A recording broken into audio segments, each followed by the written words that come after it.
Насколько сильной должна быть рука, чтобы игрок ни при каких раскладах не смог ее выбросить? Классическая покерная теорема Зиба гласит, что никто никогда не расстанется с фулл-хаусом. А что если на руках комбинация посильнее? Вы на канале Академия Покера, и сегодня мы рассмотрим раздачу из турнира серии Тритон Покер, в которой друг другу противостояли российский профессионал Сергей Лебедев и индонезийский регуляр дорогих событий Джон Джуанда. Ставьте лайк, звоните в колокольчик и приступим.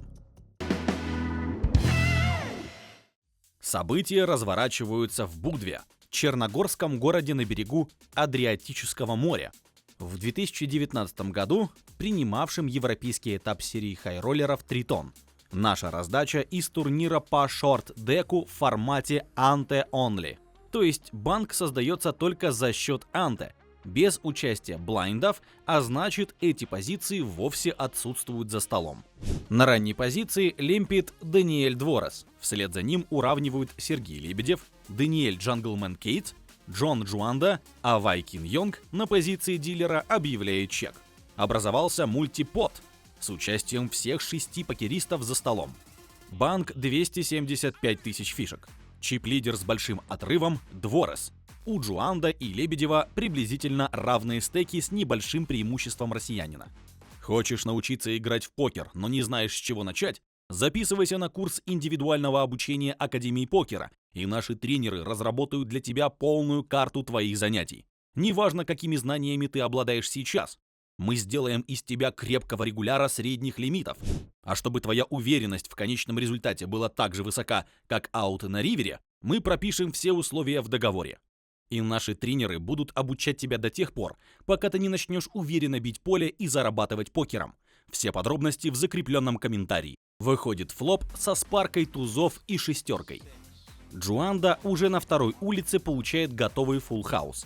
При таком количестве оппонентов сложно себе представить, что ни у кого нет на руках туза, и индонезиец может рассчитывать на кулер в свою пользу. Впрочем, борт для него небезопасный. Открывается также флеш-дро, а мы помним, что по правилам шорт-дека 5 карт одной масти старше фулл-хауса. Собственно, именно флеш-дро мы наблюдаем у Лебедева. Все до Джуанда чекают. Он ставит 75 тысяч, около 27% пота. Хороший сайзинг в мультипоте. Он способен как собрать value с флеш-дро, трипсов и вторых пар, так и спровоцировать на агрессию с заведомо проигрышной тройкой тузов. Впрочем, диапазоны с префлопа не предполагают сильных тузов ни у одного из соперников, поэтому на рейс с трипсом рассчитывать не приходится. Лебедев задумывается, очевидно выбирая между коллом и рейзом. Он повышает до 225 тысяч. Диапазон Джуанда после бета против 5 оппонентов довольно силен, и рейз демонстрирует еще большую силу. Из value комбинаций здесь напрашиваются тузы с Бродвеем. Возможно, туз-валет, туз-10, если вдруг они были в лимпе префлопа Лебедева. Балансируют их естественные блефы с флеш-дро, что мы и наблюдаем прямо сейчас. Джуанда решает не форсировать раздачу и уравнивает. На терн выходит еще один туз, и это проблема для опытного индонезийца.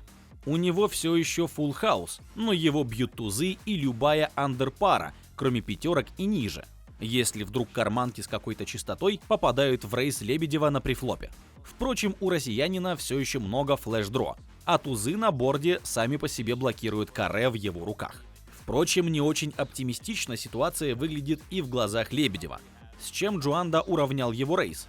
Естественно, это всевозможные тузы, 3 комбинации карманных шестерок и те же флеш-дро, которые своей рукой блокирует сам россиянин. Лебедев объявляет чек, и Джуанда снова ставит 75 тысяч.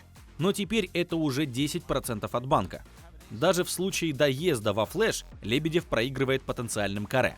И все же при таких шансах банка сбрасывать он не хочет. Now, like, would Joanda really bet an ace? I guess if he would bet it small like this.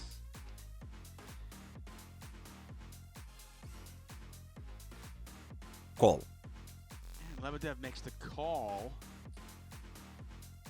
It'll really get interesting if a diamond king or И ривером выходит шестерка, у Джуанда каре. Третья по рангу комбинация в покере. Сильнее только Street Flash и Royal Flash. Но Лебедев выбирает интересную линию. Because I see quads. Right I've now. seen people make quads. Obviously, there is not a lot of bloodshed we can see here unless Lebedev loses his mind. Well, Lebedev's might think the board. Он ставит четверть пота, 200 тысяч фишек. Мы не можем точно сказать, какой именно логикой руководствовался россиянин. У индонезийца возможные карманные короли и дамы. Флэш-дроу соперника Лебедев блокирует своей рукой. Шестерки доехали в каре. То есть у Джуанда потенциально одно из двух каре. По логике, ни одно из них такой блокирующей ставкой он не выбивает. Или выбивает. Это не all-in.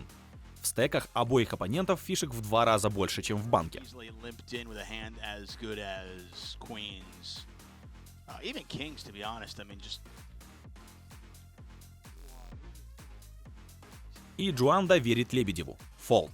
Пятикратный обладатель браслетов мировой серии, с суммарным выигрышем более 25 миллионов долларов за карьеру, решается на, как ему кажется, хирофолд с каре. Лебедев не показывает карты, но можно себе представить разочарование Джуанда, когда он узнает руку оппонента после игры. Это яркий пример того, как работают уровни мышления в покере. Игры разума позволили Сергею Лебедеву перехитрить сильного оппонента в, казалось бы, безнадежной ситуации.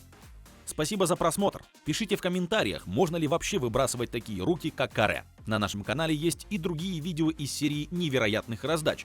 К примеру, недавно мы рассматривали отличный фолд от Джанглмена, Даниэля Кейтса. Это было интересно. И не забудьте поставить лайк, подписаться на канал и на уведомления о новых выпусках. Пока!